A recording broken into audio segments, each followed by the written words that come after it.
"You're staying to watch the kids, right?" Mom said. I paid for their vacation and they left me off the guest list. So I vanished. And returned strong. My name is Brooke. I'm 33 years old and the CEO of a major medical supply company in Seattle. For the past 10 years, I've poured everything into building my career, working through weekends, accepting last-minute business trips, and sacrificing every vacation just to climb the ladder. I have no husband, no kids, and no time for casual relationships. To my coworkers, I'm the cold woman who arrives first and leaves last. But to my family, I'm simply the stand-in. I'm the eldest of 3 sisters. Madison, 27, is a preschool teacher in the suburbs of Spokane, married with twin boys. Natalie, the youngest, is 25, newly married, and 6 months pregnant. They both live near our parents' home in Tacoma and have one obvious thing in common. Whenever they need a babysitter, they call me. "Can you watch the kids this Saturday?" I've heard that question at least 30 times this past year. Sometimes it's when I'm preparing for an important presentation, sometimes right after a grueling 18-hour flight, but I always say yes. As a child, I was independent. My mom often left me to handle things on my own while she focused on Madison's allergies or helped Natalie learn to read. In college, I earned a full scholarship and worked my way through without depending on anyone. But that capable eldest who never needs help image became an excuse for everyone to assume I could always give more. Remember last year on Mom's birthday? I woke up at 5 a.m. to bake a cake, prep dinner, pick up my nephews from school, and wrap gifts for Madison. When the party started, I was in the kitchen slicing fruit while Madison and Natalie laughed with relatives in the living room. My mom said one thing: "Brooke is always so thoughtful. I'm proud of you." But that pride never came with real understanding. And me? I haven't had a real vacation in 4 years. The last time I booked a trip to Hawaii with a coworker, Madison got the flu and called asking if I could just help out for 3 days. The ticket was canceled. Vacation gone. I don't resent my nephews. In fact, I love them more than I can admit. But that love shouldn't be exploited, especially when it's treated like a duty. I started realizing this on a Tuesday morning during a video call when Natalie kept blowing up my phone. I answered, worried something was wrong, only to hear her casually say, "Can you come watch Minnie? I've got a spa appointment with a friend." I paused, then gave a dry laugh. "You're calling me in the middle of a meeting? For that?" Natalie giggled. "You're single. What could you be busy with?" I set my phone on the table. That line, careless but familiar, cut deeper than it should. In their eyes, no family, no kids meant my life didn't matter. No one asked if I was tired. No one cared if I had a life of my own. They just saw me as the one always available, and that made me invisible. I began wondering, if one day I disappeared from this cycle of responsibility, would anyone in my family even notice? I was preparing to present them the quarterly report at work when my phone kept vibrating. It was Madison. She rarely called during business hours unless it was something urgent like, "Brooke, the kids are sick. Can you pick them up?" I muted my laptop and answered, "Hey. What's up? How are you?" Madison's voice was sweet as honey. "Just a tiny thing I wanted to ask." I sighed, staying calm. "What is it?" "You know Mom's turning 60 soon, right? We're planning something really special for her. Everyone's pitching in for something unforgettable, but it's a little pricey." She paused like she was waiting for my automatic yes. I bit my lip. "How much?" "Oh, around $4,500, she said like it was coffee money. "But don't worry. Natalie and I already chipped in. You just need to send about $3,000 to cover the rest." I nearly dropped my phone. That's nearly a full month's rent for my downtown Seattle apartment. $3,000? Are we hiring a rock band? Addison laughed. "No. But this is a big moment, and you know Mom's always dreamed of having everyone together. Can you transfer it?" I looked at my computer screen where the hospital budget glowed red. I'd planned a trip to Colorado in March, but clearly, that plan would have to wait. Like, always. "All right," I said, voice flat. "Send me the details." A moment later, I got the message. Then Madison added, "Oh, and make sure you take the whole week off from the 12th to the 18th. Don't book any business trips. There's a full schedule of stuff." I nodded robotically. Oh, everything happens so fast. I didn't even get to ask what's the plan, where is it, or why a full week. But as usual, I stayed quiet. They were used to that. The next week, I tried to bring it up during calls, but Madison and Natalie kept dodging. "We're still finalizing the details." "Almost done. You just need to save your energy to play with the kids," Madison said offhandedly during a FaceTime call, bouncing a crying baby in her arms. I started feeling uneasy. No one told me the plan clearly. I didn't receive an email or even get added to a group chat about Mom's birthday. Everything I knew was vague and fragmented. Then at a weekend dinner at our parents' house, the truth came out. I had just placed a salad bowl on the table when Natalie clapped her hands. Big news, everyone. It's official. Next week, we're all staying at Moonberry Lodge in Montana. Snow everywhere, hot springs, and private cabins. The table erupted. Mom beamed. Dad patted Madison's back, and the sisters started chatting about what color ski jackets to bring. I froze. Wait, I said weakly. Moonberry Lodge? No one told me the location or actual dates. I haven't even booked a flight. Madison hesitated and looked at Natalie. The energy dipped. Mom cleared her throat and turned to me, her eyes distant. Well, Brooke, the thing is everything's been arranged. The kids need someone, and we really want Mom to relax without any worries. So could you do the family a huge favor? I set my water glass down. You mean, everyone's going to Montana and I stay behind watching 5 kids? Natalie gave a nervous smile. You know the kids love you. And, honestly, you don't really know anyone there. You'd be bored up in the mountains. I was stunned. In that moment, it was all clear. I had been excluded from the start. The money I sent helped pay for their trip, while I, the biggest contributor, was never included. To them, I was free, dependable, unattached, the perfect unpaid nanny. No one noticed the shift in my expression, or maybe they did and just ignored it. The room fell into a strange silence when I asked quietly, "Did any of you think that maybe this time?" I'd say no. No one answered. Madison picked at her salad like it was the most fascinating thing in the world.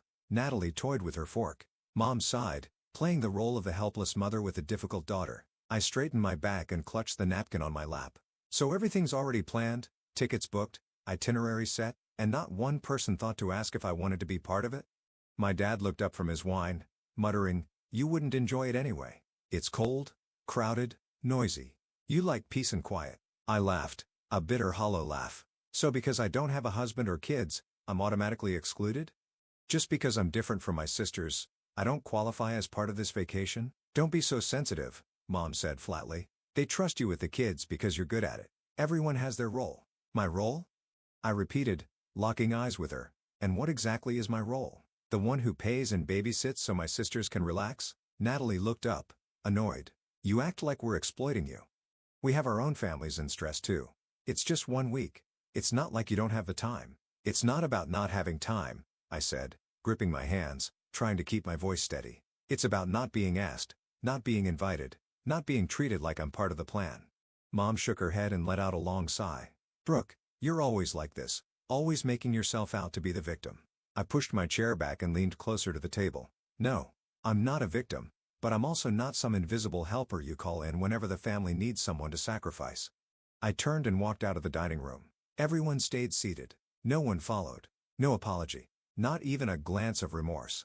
As I grabbed my coat by the door, I heard Mom mutter just loud enough for me to hear, "She'll cool off in a few days. She always does." I shut the door, but this time, I didn't cool off. That night, I couldn't sleep. I paced around my apartment thinking of all the times I canceled dates because Natalie needed a sitter. The sleepless nights when Madison called me to rush and pick up the boys. Holidays where I was alone in the kitchen while everyone else laughed in the living room. And now when I finally spoke up, they called me too sensitive. The next morning, I made coffee, opened my laptop, and typed in quiet beachfront resort in March. I didn't know where I was going yet, but I knew one thing for sure. I wasn't staying here to babysit for a trip I wasn't even invited to. I pulled up my phone and checked my schedule for that week. I was about to block off vacation time, just like they asked. But for the first time in years, I thought differently. I would take that time off, but not to babysit and not in the city. I booked a flight, nothing extravagant, but just enough to feel like I was finally doing something for myself. A sunny beach, a hotel with an ocean view, and no one expecting me to explain why I wasn't answering my phone. I typed out my time off request email, then stared at the screen. It felt like I was reclaiming a part of myself I'd forgotten existed. They'll be shocked. They'll be angry. They'll call me ungrateful. But this time, I don't care. I've spent my whole life living for others. It's time to live for me. Sunday morning, I sat by my living room window watching the Seattle sunlight filter through sheer curtains. After a sleepless night, my mind felt clear, icy clear. I wasn't confused anymore. I knew exactly one thing. I was done being the sacrificing eldest sister. I called Mom. She picked up on the third ring. "Brooke," she said, her voice flat. "I've thought about next week's vacation." I began, keeping my tone calm but firm. "I won't be staying behind to babysit." Silence. "Instead," I continued, "I'll be hiring a certified, well-reviewed professional sitter. That way the kids are cared for safely, and everyone else can still enjoy the trip." Mom replied slowly, her voice suddenly sharp. You're hiring a stranger to watch the kids. You think they'll be comfortable with someone they don't know? I need rest too, Mom, I said. And if this trip is really about everyone enjoying themselves, then this is the most reasonable solution. No. She cut me off. It's not reasonable at all. You have time. You have the means. Why avoid helping when you clearly could? I bit my lip. Because this isn't helping anymore. It's being taken advantage of. Before I could say more, she hung up. Not 5 minutes later, my phone buzzed again. Natalie, what the hell are you doing? She snapped as soon as I picked up. I'm finding a way for everyone to enjoy the trip without someone being the sacrificial lamb, I said, keeping my voice level. No one's making you sacrifice anything, she yelled. You act like we're nailing you to a cross. Meanwhile, we're juggling kids and houses. And you and me what? I cut in, feeling heat rise to my face. Because I don't have a husband or kids. I don't get to be tired. I don't get to take a vacation. I don't deserve to be treated like a real family member.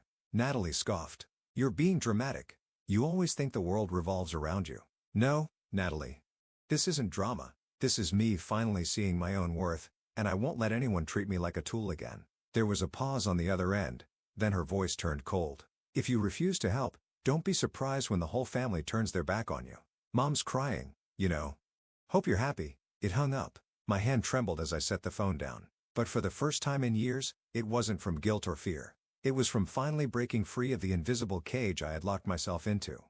All day, I got no more calls, but texts poured in like a storm.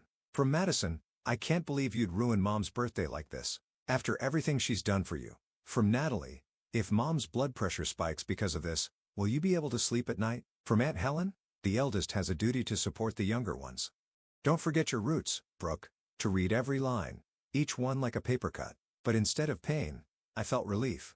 I didn't reply. Instead, I confirmed my hotel reservation by the beach in Santa Monica, full spa package included.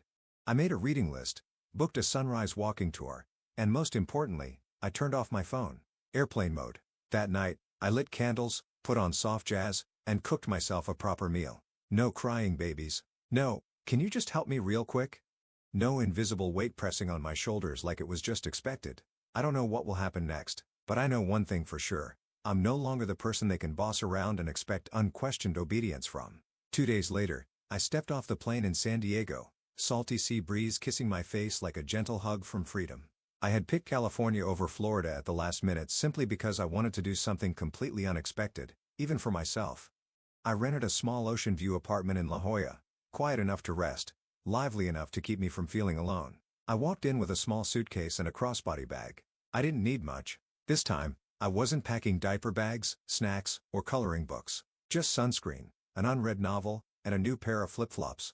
I opened the balcony door, took a deep breath, and for the first time in years, there were no calls, no texts from family. No Brooke, can you? The next morning, I walked along the beach, each step pressing into the damp sand. The sun rose slowly, casting streaks of amber and gold across the water. I sat on a wooden bench facing the ocean, sipping my coffee and thinking of no one but myself. For the first time, I didn't feel guilty about it. I spent my first day exploring Old Town San Diego, where cobblestone streets led me past rows of little shops selling handmade goods. I bought a silver bracelet engraved with the word Libertà, freedom in Italian. The shopkeeper smiled when I said, "This is the first time I've ever treated myself." That evening, I dined at a seafood restaurant by the bay. Sitting alone in the cozy space, I felt peace settling into every part of me. No one needed me to wipe a crying child's face. No one interrupted to talk about home repairs or marriage drama. No one saw me as the default backup plan.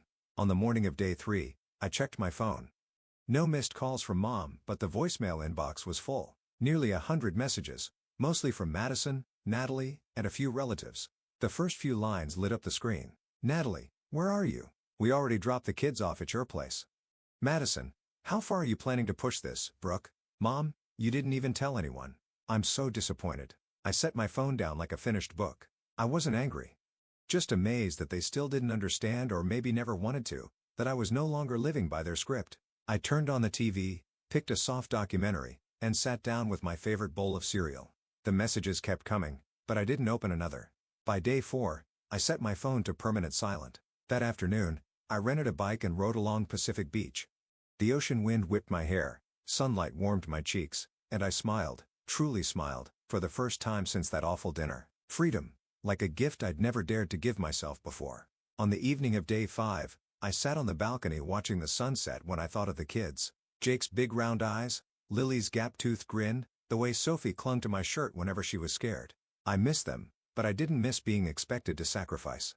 I missed the moments I gave willingly, not the ones I was guilted into. I knew that one day, they'd grow up and wonder why Aunt Brooke didn't come around much anymore. I hoped by then they'd understand that love doesn't mean silent endurance, and that a woman who says no isn't cruel. She's brave. On the morning of day 6, I packed early, ready to return to Seattle, not because I missed home, but because I was ready.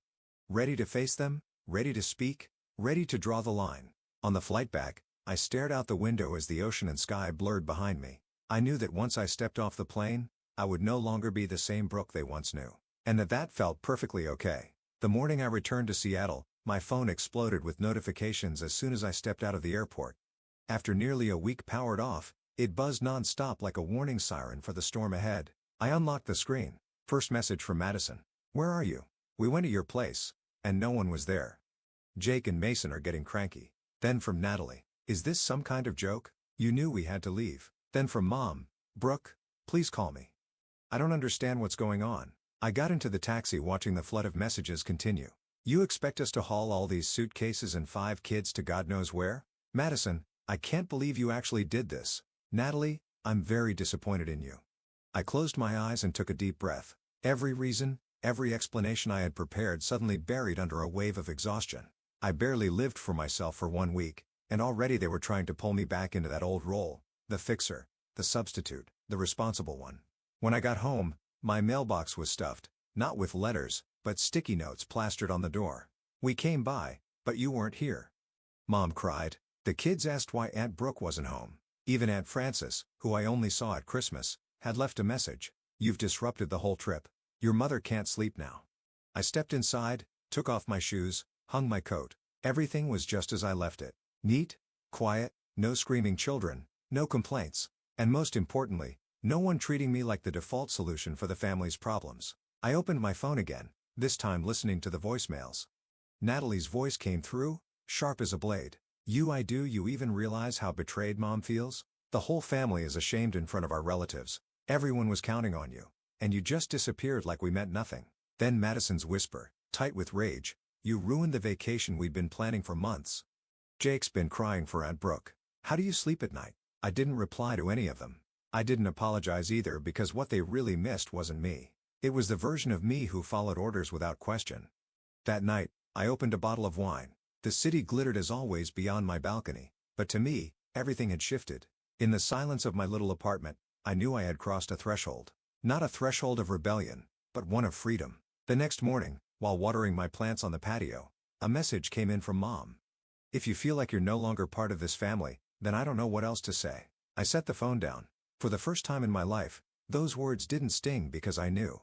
Real family doesn't manipulate through guilt. Real family is built on understanding and the choice to stand beside each other, not unconditional demands.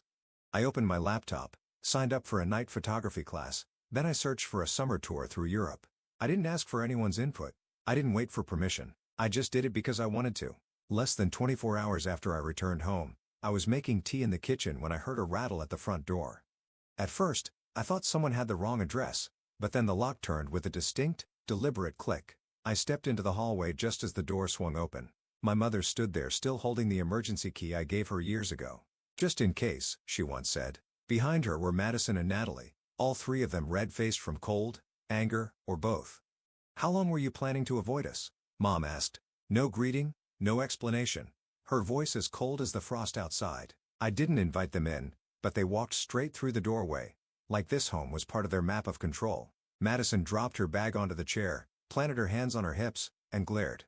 "You left 5 kids without warning. We were standing at your door in the snow. No message. No apology. You think that's okay?" I crossed my arms and leaned on the kitchen counter. "No one asked if I agreed. You made plans, assigned roles, and gave me the hardest job, then got angry when I didn't play along. Is that what's normal to you?" Natalie jumped in, face flushed. "You used to help. When did you become so heartless?" I looked at my sister, my voice low when helping became expected. When I realized that if I didn't say no this time, I might never have the right to say it at all. Mom stood, arms crossed, eyes scanning my apartment like she was judging every corner. Then she spoke slowly, but sharp as glass. "I never thought you'd turn into this kind of person, Brooke. You used to be the pride of this family." I laughed. Not loud, not bitter, just the hollow laugh of someone finally setting a burden down. If I was the pride of the family, then why was I always the first one chosen to sacrifice? Why has no one ever asked if I wanted to be part of what was happening? Or is it that, to you, I only matter when I'm useful? Madison kicked the chair hard, her voice sharp. "You ruined the trip. Mom couldn't fully enjoy it. The whole family's a mess, and I had to stay home watching the kids alone, all because of you." I looked Madison straight in the eyes, unwavering. "And what do you think I've been doing all these years? Who watched your kids when you were sick? Who cooked every time there was a family gathering? Who canceled personal plans because Natalie had a last-minute spa appointment? You've gotten so used to receiving that when it stops, you call it betrayal." Natalie stepped forward, her eyes welling up. "You've changed. You didn't used to be this cold." "No," I said softly. "I haven't changed. I've just stopped tolerating it." No one spoke for a few seconds. The silence in the small room echoed like a wake-up bell. Finally, my mother broke the silence. "If you truly see this family as such a burden, then maybe I was wrong to believe you were the one holding us all together." I nodded, my gaze calm. "No, you weren't wrong to count on me, but you were wrong to treat that as a permanent obligation." Mom turned away, her eyes no longer meeting mine. "If that's your choice, I have nothing more to say." Madison and Natalie said nothing either. They picked up their bags, signaling it was time to go. No hug. No touch of the hand. The door closed behind them with a deep final thud. Not dramatic. Not loud, but heavy. I stood still for a moment. No tears. No guilt. Just lightness. I walked back to the table, poured myself a fresh cup of tea, and looked out the window. Outside, the snow was beginning to melt. The fading white patches revealed soft green grass underneath. I knew this winter would end differently. Not with collapse, but with release. Not with a breakup, but a rebirth. A week after that confrontation, I picked up my phone and quietly left the family group chat. No message, no explanation. I simply hit leave group and exhaled. No massage, no peeing in response, no calls asking why, just silence. The kind that says, if they can't control me anymore, I no longer matter. Began to rebuild my life, for the first time, not revolving around anyone else's schedule or emotions. Every morning, I woke up early, made coffee, and wrote in a notebook, "What do I want today?" The answers changed daily. Some days, a walk in the park. Others, trying a new restaurant. Some days, just reading until sunset. And no one had the right to interrupt. I signed up for a Thursday night art class, something I once thought was a luxury because I had to keep my phone nearby just in case something happened with the kids. Now, I painted freely without masking tired eyes behind cheerful portraits. On weekends, I visited art exhibits, joined a book club, went to concerts alone without making excuses to anyone. And I realized, being alone wasn't nearly as scary as I'd once been taught to believe. I also started planning my European trip in June. Paris, Florence, then Amsterdam, 3 dream destinations I'd wanted to visit since college, but never thought I deserved. This time, I asked no one's opinion. I didn't wait for approval. I booked the flights, printed the itinerary, and stuck it on my fridge like a promise. This life is mine. My social media changed too. No more blurry photos of someone else's kid's birthday party. No more captions like "so much fun" when I was barely holding it together. Now it was pictures of me with a glass of wine on a rooftop, sunsets by the sea, the first painting I finished in class, and the smile in those photos wasn't forced anymore. I still missed my mother. I missed those afternoons baking apple pies together, the way she gently pulled a blanket over me when I fell asleep on the couch. But I also couldn't forget her cold eyes the day she said, "If that's your choice, then I have nothing more to say." Some relationships break not from lack of love, but from lack of respect. And I had stopped looking for love where fairness no longer lived. One late March afternoon, I was sitting in a little cafe in Fremont when I saw a mother and daughter pass by the window. The little girl tugged her mom's hand giggling, and the mother bent down to stroke her hair with eyes full of warmth. The sight tightened my chest, but also melted something gently inside me. I realized I hadn't lost a family. I'd lost a version of family that never truly saw me. And now, I had the chance to create a different kind, one that starts with myself. That night, I pulled up my phone, opened emergency contacts, and removed my mother's number. Not out of hatred, but because I no longer wanted to live as someone's backup plan. I added a new contact instead. Marissa, a friend from my art class. She's a photographer who once backpacked solo across Iceland. "If you need a travel buddy for Florence, I'm in," she'd said. My heart felt warmer. My life no longer revolved around midnight, hey, sis texts, or last-minute babysitting requests between meetings. It now included on-time dinners, uninterrupted sleep, and honest conversations, unpressured and uncompromised. I don't know if Mom will ever come knocking again or if Madison and Natalie will ever understand what I've been through. But I do know this.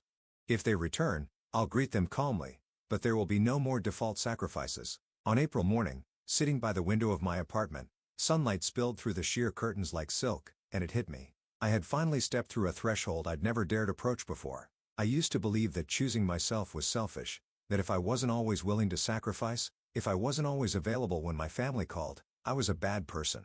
I spent my youth confusing love with duty, volunteering with obligation, but now everything was clearer than ever. I'm not selfish for living for myself. I'm simply respecting myself as I always had the right to. Remembered how I felt during those first days in San Diego.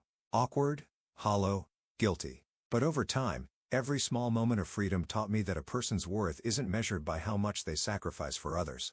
It's by how honestly they live for themselves. The family's silence no longer hurt me. In fact, it gave me room to heal, to rewrite my story without the distortions of others' expectations. I made a list of all the things I gave up for others, canceled trips, forgotten hobbies, dreams I once labeled unrealistic. Now I'm picking them back up piece by piece, building a new picture of a woman who knows she deserves happiness without asking for permission. I started scheduling small weekend getaways, tulip fields in Skagit Valley, light hikes at Rattlesnake Ledge, local farmers markets. I set a goal to try one new thing each month, no matter how small, no matter how silly, as long as it made me smile. One day, sitting at my favorite cafe, I overheard a girl at the next table whisper to her friend, "I'm scared that if I say no to my family, they'll think I'm selfish." I smiled to myself. I knew that feeling, and I knew that overcoming it was the hardest, most freeing thing in the world. If I could say one thing to that girl, I'd say, you're not selfish for choosing yourself. You're living your truth, and you don't need to apologize for that. Realized, deep down, I never wanted to cut ties with my family. I just couldn't keep up a relationship where love came with conditions, where sacrifice was expected without question. If one day they want to understand, I'll welcome them. But if not, I won't look back. Because from now on, I'm not living to prove my worth to anyone. I'm living to savor each moment, to build a life I can be proud of.